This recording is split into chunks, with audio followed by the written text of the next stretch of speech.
Hello மக்களே, welcome back to my channel. இன்றைக்கி மார்கழி 7ங்க. இன்றைக்கி காலையில் கொஞ்சம் சீக்கிரமாக எழுந்திரிச்சாச்சுங்க. எழுந்திரிச்சு கோலம் போட ஸ்டார்ட் பண்ணியாச்சு. இன்றைக்கி பாப்பா எந்திரிக்கலை, தம்பியும் எந்திரிக்கலை, 2 பேரும் நல்லா தூங்கிட்டு இருந்தாங்க. ஸோ வேகமாக போய் அவங்க திரும்ப எந்திரிக்கிறதுக்குள்ளே கோலம் போட்டுருவோம்னு சொல்லி வாசை தெளித்து கோலம் போட ஸ்டார்ட் பண்ணிட்டேங்க. இந்த கோலம் வந்து ஒரு சேனலில், நான் யூடியூப் சேனலில் தாங்க பார்த்தேன். எனக்கு ரொம்ப பிடிச்சிருந்துச்சு. ஸோ இதுவே இன்றைக்கி போட்டுடலாம் அப்படின்னு சொல்லிட்டு போட ஸ்டார்ட் பண்ணிட்டேங்க. நான் போட்டுட்டு இருக்கும்போது இன்றைக்கும் வந்து பஜனை வந்து சீக்கிரம் வந்துடுச்சுங்க.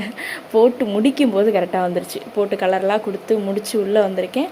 பஜனை வந்துட்டு அந்த பஜனையில் போய்கிட்டு இருக்க ஒருத்தவங்க வந்து என்னை கூப்பிட்டு காலையிலேயே துளசி கொடுத்தாங்க. அவங்க வந்து ரெகுலராக எங்கள் வீட்டில் வெளியே நிற்கிற எல்லாருக்கும் கூப்பிட்டு கொடுப்பாங்க. இன்றைக்கி நான் உள்ளே வந்து ஒளிஞ்சு நின்றுருந்தேன். அப்படி இருந்து என்னை கூப்பிட்டு துளசி கையில் கொடுத்துட்டு போயிட்டாங்க. காலையிலே ரொம்ப சந்தோஷமாக இருந்துச்சுங்க.